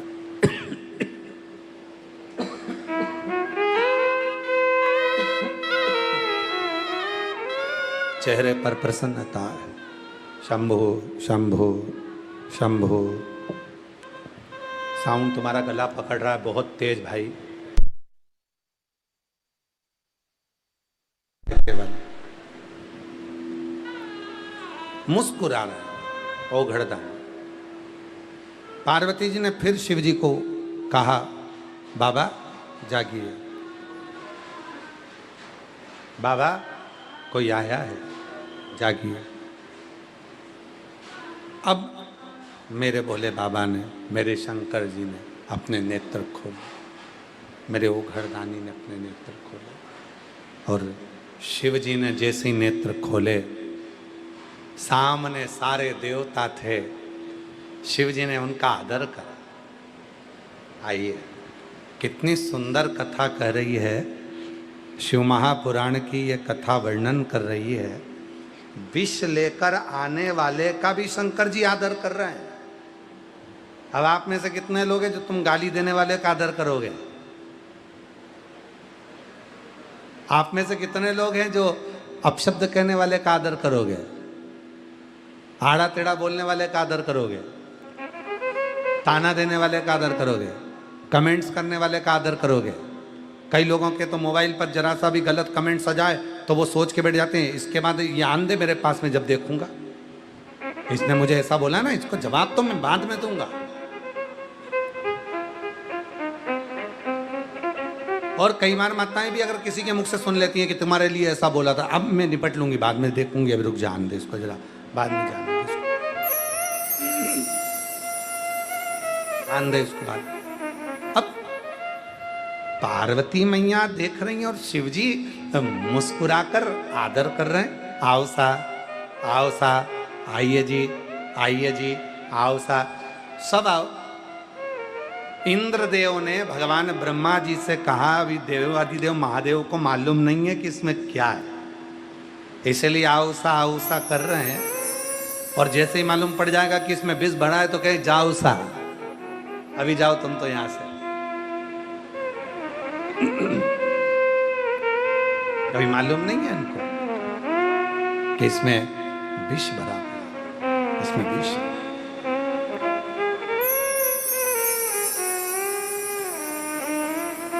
देवता आए, प्रवेश करे, अंदर आए। सारे देवता जब आ गए तब गिफ्ट देखने की तमन्ना पार्वती जी को बहुत हो रही थी कि इतने देवता आए हैं सब और ये लेकर आए हैं, तो उसको देखने की जो तमन्ना है, उसको देखने की जो इच्छा है, उसको देखने की जो आनंदता है, वो बहुत सारा जग रही है। मन में बहुत सारा भाव जग रहा था कि ये जो लेकर आए हैं ये आनंदता के साथ में दर्शन करो। शिव जी ने पार्वती जी से कहा, भगवान उगड़दानी ने पार्वती जी से कहा, पार्वती जाओ, जाकर जो देवता लेकर आए हैं ना उपहार, जाओ जरा लेकर आओ। पार्वती जी गईं, देवताओं को प्रणाम कर कर बोले, आप मेरे कैलाश पर आए हैं, हम आपका वंदन अभिनंदन स्वागत करते हैं। क्या लाए हो? देवताओं ने कहा, ये भोलेनाथ जी के लिए लेकर आए हैं, आप भोलेनाथ जी को दे देना। अब पार्वती जी ने बड़े खुश होकर कहा, जो पति का तुम सामान लेकर आए हो उस पे पत्नी का भी तो हक होता है। इतनी देर में इंद्र कह दिए, मां ये आपके लिए नहीं है, आपके बस की बात नहीं है, ये केवल आपके पति के लिए, ये आपके लिए नहीं। पार्वती जी विष लेकर जा रही हैं, उनको नहीं मालूम कि इसमें विष भरा पड़ा, ले गई। और जो चलते चलते मां जगत जननी पार्वती जी जैसे ही विष लेकर 2 कदम चली, उस घड़े को, विष के घड़े को जब देवता लेकर आ रहे थे तो ब्रह्मा, ब्रह्मदेव, भगवान विष्णु, इंद्रदेव, गरुण देव, वरुण देव, 33 कोटि देवता उस घड़े को नहीं उठा पा रहे थे। उस घड़े को, हलाहल विष को झेल नहीं पा रहे थे। और जैसे ही मां जगत जननी के हाथ में विष का वो घड़ा आया और मां उस घड़े को लेकर चल दी। समझने वाला विषय है। मां जो दुर्गा भवानी, मां आद्य शक्ति, मां जगत जननी जगदम्बा अंबा भी कम नहीं है, शिव की आदि शक्ति है मां। और उस घड़े को जब लेकर चली, अभी 33 कोटि देवता उठाए थे उस विष के घड़े को, अभी मां अकेली उठाकर जा रही है। जब अकेली माता उठाकर चली है तो इंद्र समझ गए, अब ये घड़ा शिव के पास जाएगा, शिव इसको पी लेंगे, ये छूटेगा, ये साधारण नहीं होगा, ये छूटने वाला नहीं होगा। शंकर इसको पी जाएंगे, शिव इसको धारण कर लेंगे, शंकर इसको पी लेंगे, शिव इसको धारण कर लेंगे। अब ये साधारण नहीं होगा ये घड़ा। चली मां पार्वती, जगत जननी जगदम्बा अंबा, मां जगत जननी दुर्गा भवानी कलश को लेकर चली,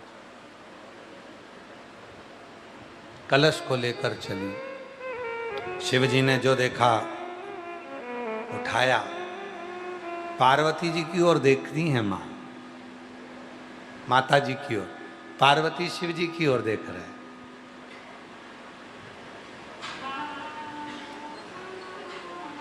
शिव पार्वती को, पार्वती शिव को देख रही है। और शंकर भगवान प्रसन्न होकर उस घड़े को लिया। पार्वती जी बोली, प्रभु दोनों के लिए गिफ्ट है, अकेले आपके लिए नहीं है, ये विवाह का गिफ्ट आया है। शंकर भगवान बोले, ये विवाह का गिफ्ट नहीं है, ये देवताओं का विवाह सही से रह जाए उसका गिफ्ट है। क्या भरा है? तो कहा विष भरा, विष। पार्वती जी बोली, मेरे पति को विष ला कर दिया, रतन जड़ित पात्र में, मैं तो सोची थी कि ये गिफ्ट है। शिव जी पार्वती जी से बोले, पार्वती तू घबरा नहीं, ये विष मैं पीऊंगा। पार्वती जी करे, कैसी बात करते हो, विष पियो, और तुम विष पियोगे प्राण छूट जाएंगे तुम्हारे, शरीर चला जाएगा तुम्हारा, तुम मर जाओगे, तुम्हारे प्राण चले जाएंगे, तुम्हारा शरीर छूट जाएगा और तुम विष पीने की बात कर। शंकर भगवान बोलने लगे, पार्वती तुझे तेरे पति पर भरोसा है कि नहीं? तेरे पति पर विश्वास है कि नहीं?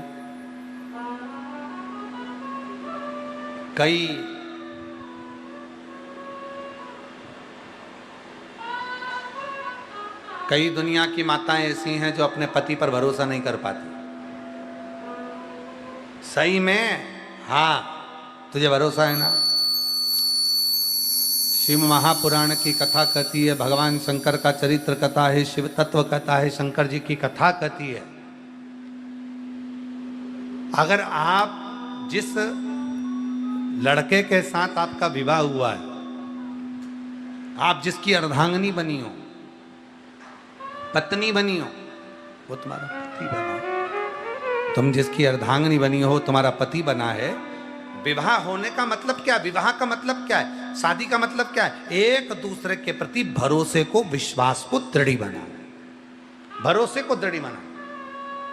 और जहां भरोसा दृढ़ी नहीं होता, आज के समय में लड़का लड़की का संबंध भले कर देते हैं पर विश्वास ही दृढ़ी नहीं हो पाता। क्यों? क्योंकि हो सकता है कि कोई बच्चा और किसी को प्रेम करता हो और कोई बच्ची किसी और को प्रेम करती हो। आज के ज़माने में तो कितना कितना टीवी पर चल रहा है।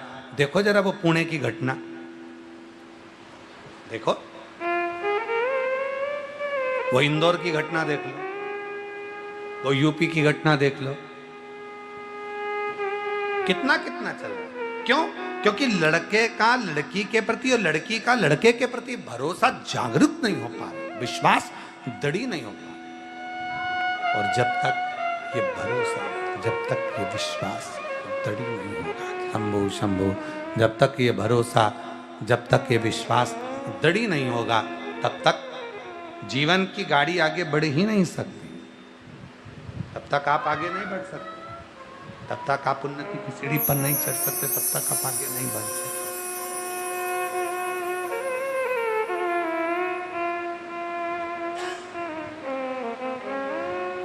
इसीलिए कहते हैं भगवान शिव की कथा शंभो शंभो शंभो शंभो। भगवान शंकर की कथा इसलिए कहती है कि दृढ़ी बनो, विश्वास के प्रति दृढ़ता हो तुम्हारी, एक दूसरे के प्रति समर्पण का भाव हो तुम्हारा, विश्वास का भाव हो तुम्हारा, दृढ़ता का भाव। एक तुम्ही आधार शंभो, एक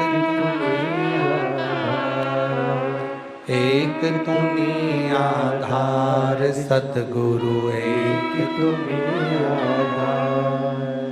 जब तक मिलो न तुम जीवन में, शांति कहाँ मिल सकती मन में। जब तक मिलो न तुम जीवन में, शांति कहाँ मिल सकती मन में। खोज फिरा संसार सतगुरु, एक तुम्ही आधार। हर खोज लिया संसार सतगुरु, एक तुम्ही आधार। एक तुम्ही आधार सतगुरु, एक तुम्ही आधार। एक तुम्ही आधार सतगुरु, एक तुम्ही आधार। बोल बम का नारा है, बाबा ए विश्वास, भरोसा दृढ़ी हो। रतन जड़ित कलश है और भरा क्या है उसमें? विष। पार्वती जी बोली शिव जी से, क्या ऐसा भी होता कि रतन जड़ित कलश के अंदर, इतने सुंदर कलश के अंदर क्या विष भरा होता है? पार्वती जी से शिव जी ने जो कहा, बड़ा सुंदर। पार्वती जी से शिव जी बोल रहे। पार्वती जी से शिव जी ने कहा, पार्वती सतयुग में तू ये कलश देख रही है, जिसको बाहर से तो सुंदर दिख रहा है, अंदर विष भरा पड़ा है। ऐसा ही जो सतयुग में तुझे आज नजर आ रहा है, कलयुग में दुनिया के लोग ये विष का कलश हर कभी देखेंगे। पार्वती जी बोली ये विष जब तक चलेगा। भगवान शंकर बोले जब तक विष तो नहीं चलेगा, पर कलश और विष का घड़ा जरूर चलेगा। जो आज घड़ा दिख रहा है बड़ा सुंदर, उसके अंदर विष भरा पड़ा है। कलिकाल में लोग दिखेंगे तो बड़े सुंदर, इतनी बढ़िया है गुरुजी। कई माताएं आती हैं, कहती हैं गुरुजी मेरी लड़के के लिए लड़की देख के आई हूँ, देखो जरा देख कर बताओ कैसा लग रही है, बहुत अच्छी लड़की है गुरुजी। हम कहते हैं तुम देखी आई? हाँ, हम गए थे 12 लोग, लड़की बिल्कुल नहीं बोली, एकदम बढ़िया, कुछ नहीं बोलती, ज्यादा बोलती ही नहीं है, उसका घर परिवार सब अच्छा है गुरुजी। उसने कहा बताओ तुम देखकर बताओ गुरुजी लड़की कैसी है। हमने कहा लड़की अच्छी है पर अभी नहीं बोली है, शादी के बाद बोलेगी तो तू भी डोलेगी, अभी नहीं बोली है, तुम चिंता क्यों कर। शंकर भगवान ने जब ही कह दिया था विष के घड़े को देखकर, पार्वती जब सतयुग में जिस घड़े को तू देख रही है, सतयुग में तू जिस घड़े को देख रही है, ये घड़ा जो बाहर से सुंदर दिख रहा है, अंदर इसके विष भरा पड़ा है, अंदर इसके विष भरा पड़ा है। बस कलयुग में ये नज़ारा हर जगह पर देखने को मिलेगा।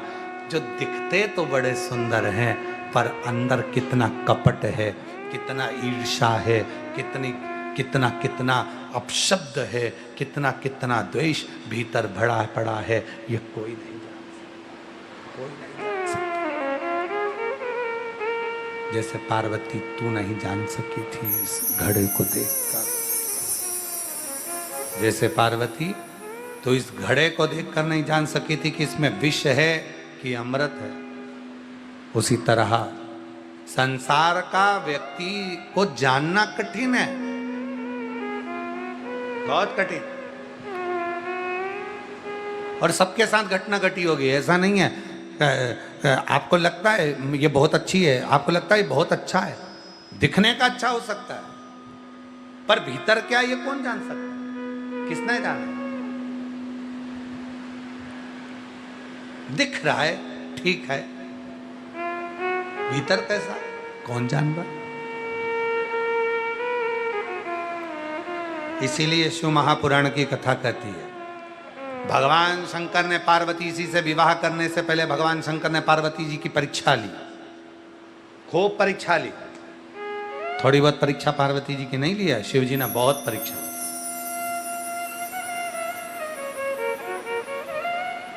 अब किसी ने पूछा क्यों गुरुजी शंकर भगवान ने पार्वती जी की परीक्षा ली, तो क्या पार्वती जी ने शिव जी की परीक्षा ली कि नहीं ली। तो शिव महापुराण की कथा कहती है, जैसे शंकर भगवान पार्वती जी को अपनी अर्धांगिनी बनाने के समय पर परीक्षा ले रहे हैं, वैसे कि वैसे ही माता पार्वती भी शंकर भगवान की परीक्षा ले रही है। कब? जब बाबा भोलेनाथ एक नर्तक का रूप रखकर आए, हाथ में डमरू था, नाचते हुए नर्तकी करते हुए नटराज बनकर मेरे भोले बाबा पार्वती जी के सामने पहुंच गए। तो पार्वती जी के सामने पहुंचे, हिमालय राज की नगरी में पहुंचे और खूब नट नीला करने लगे। तो भगवान शिव तो नटराज बनकर आए थे, नाच रहे थे, खूब उत्सव मना रहे थे, खूब आनंद कर रहे थे, पर सब देख लिए, सब समझ लिए, सबने जान लिया कि ये शिव जी हैं, ये ओगरदानी भगवान शंकर हैं। तब आखिरी में स्वयं देवऋषि नारद जी ने पूछा पार्वती जी से, क्या आप शंकर भगवान को पहचानेंगे कि ये शिव जी हैं। पार्वती जी ने मना कर दिया, मैं नहीं पहचानी कि ये शंकर। पार्वती जी परीक्षा ली, केवल शिव जी परीक्षा नहीं लिए, पार्वती जी ने भी शिव जी की, मैं नहीं पहचानी ये शंकर जी। लोग कहते हैं तुम चाय अच्छी बनाते हो, अब चाय अच्छी बनाते हैं, लोग कहते हैं तुम एक आध दिन बनाकर पिलाओ तब हम जाने कि चाय अच्छी बनी। अब शंकर जी नटलीला कर रहे हैं, नटराज बनकर आए, शिव जी नटलीला धारण कर रहे हैं, तो सब करें, ये शंकर है, ये शंकर है, ये शिव है, ये उगरदानी है, ये शंभु है, ये त्रिकालदर्शी है, ये कैलाशी है, ये अविनाशी है, ये शिव है। पार्वती जी बोली मैं नहीं पहचानी, मैं नहीं जानती। तुम महाकाल रूप में आना, तुम महाकाल रूप में आना, महाकाली को संग में लाना, महाकाली को संग में लाना, खप्पर हाथ लेके डमरू हाथ लेके चले आना, भोले जी चले आना, खप्पर हाथ लेके डमरू हाथ लेके चले आना, भोले जी चले आना, महाकाल बने के पुरानी बने के चले आना, भोले जी चले आना, महाकाल बने के दीवान बने के चले आना, भोले जी चले आना। बड़े भाव से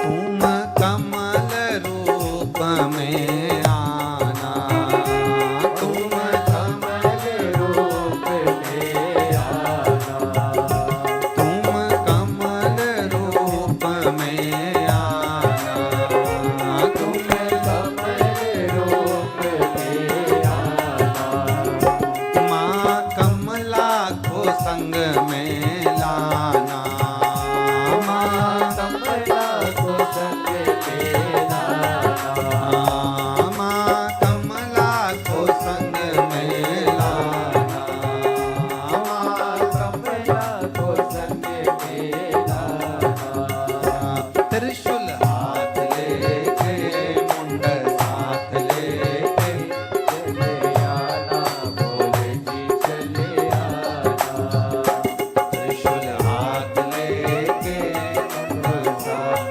लेके चले आना, भोले जी चले आना, महाकाल बन के त्रिपुरारी बन के चले आना, भोले जी चले आना।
मातंग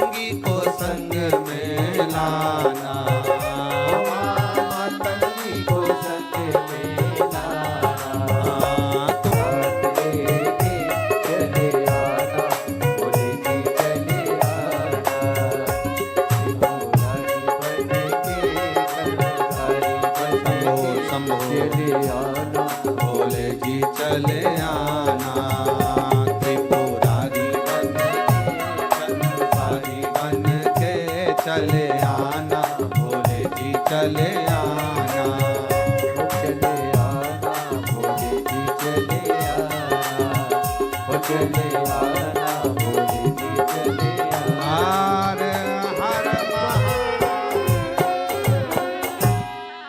बाबा देवाधिदेव महादेव से प्रार्थना करिए, विनय करें, निवेदन करें, विनती करें, शिव जी को अपने मन का भाव कहें, हृदय से प्रार्थना करिए, दिल से विनय करिए, निवेदन करिए, बाबा को अपने मन का भाव कहिए।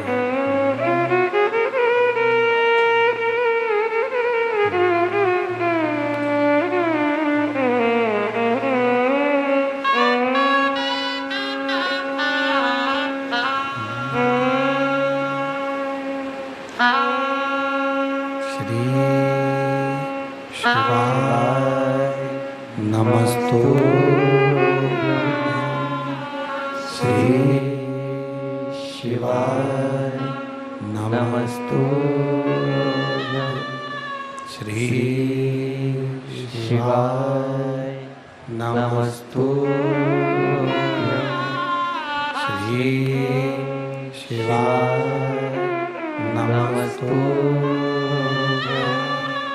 श्री शिवाय नमस्तुभ्यं। भोला सब दुख काटो हमारा, ओ भोला सब दुख काटो हमारा। शिव शंकर जपो तेरी माला, भोले बाबा जपो तेरी माला। भोला सब दुख काटो हमारा, ओ भोला सब दुख काटो हमारा। देश है मंगल मंगलकारी, देश है मंगल मंगलकारी। शमशान वासी हमारा, शमशान वासी हमारा। हो भोला सब दुख काटो हमारा, ओ भोला सब दुख काटो हमारा।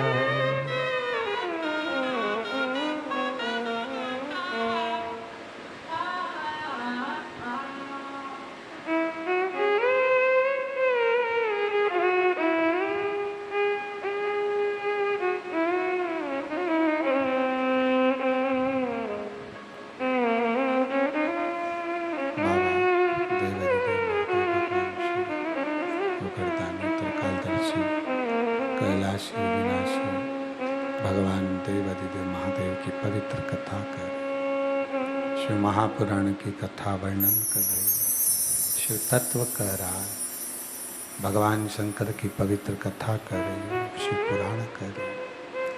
पार्वती जी घड़े को देखिए, बाहर से जो दिख रहा है वो भीतर से वैसा नहीं है, वो भीतर से वैसा नहीं।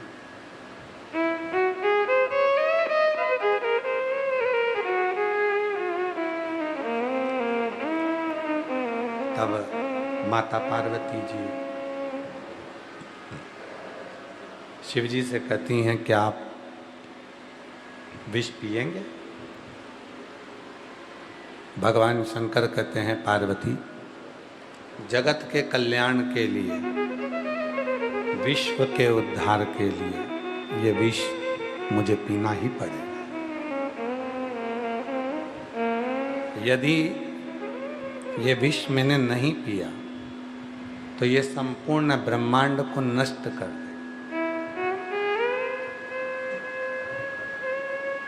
संपूर्ण ब्रह्मांड नष्ट हो जाए, इस विष को मुझे पीना पड़ेगा।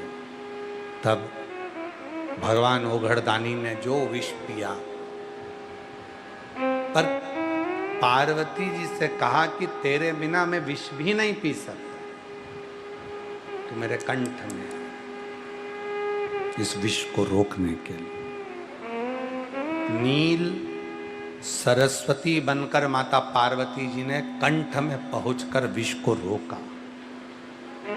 नील सरस्वती बनकर।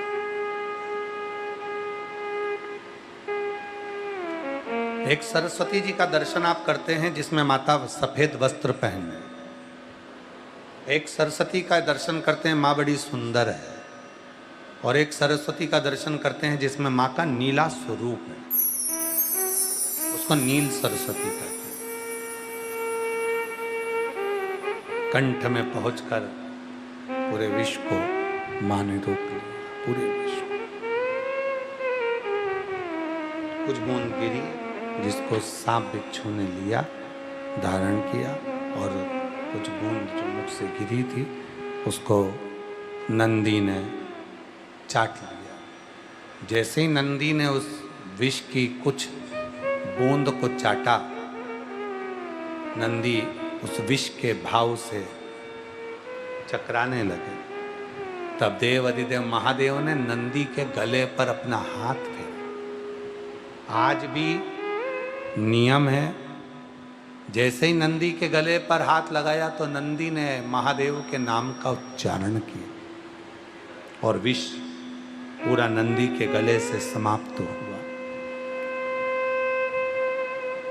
आपके आसपास में कहीं नंदी हो, गाय हो, जब गाय और नंदी को हम गले में हाथ लगाते हैं, हाथ फेरते हैं, तो वो अपने मुख को ऊपर करते हैं। गाय नंदी को जब हम अपने गले में हाथ लगाते हैं उनके, तो वो मुख ऊपर करते हैं। उसका मतलब यह है वो महादेव का स्मरण करते हैं, मेरे शंकर ने मेरे गले को हाथ लगाया, महादेव कहकर पुकारते। शिव ने शिव। समय आया और बाबा देव अधिदेव महादेव भगवान शिव ओगड़दानी त्रिकालदर्शी कैलाशी ने संपूर्ण जगत को अमृत दिया। समय आता है माँ आद्य शक्ति जगत जननी जगदम्बाम्बा माँ पार्वती मैया तन पर उपटन धारण कर कर विनायक को प्रकट करती हैं। बोल गणेश जी महाराज की। भगवान श्री षडानंद कार्तिकेय श्री गणेश जी महाराज और भगवान श्री गणेश जी पधार रहे हैं। जोरदार ताली बजाकर उनका स्वागत करें। गणेश कार्तिकेय अशोक सुंदरी का,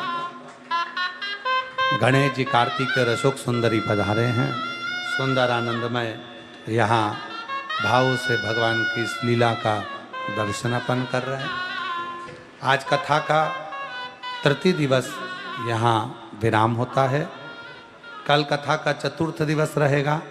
जैसे भाव से अपन कहते हैं, कल 5 दिन की कथा में चतुर्थ दिवस की शिवरात्रि का उत्सव रहेगा। भाव से अपने अपने घरों में रहकर ऑनलाइन चल रही शिव महापुराण कथा का लाभ लें। कथा के यजमान श्री जीवन सिंह जी, हिरेंद्र सिंह जी मनासा मध्य प्रदेश से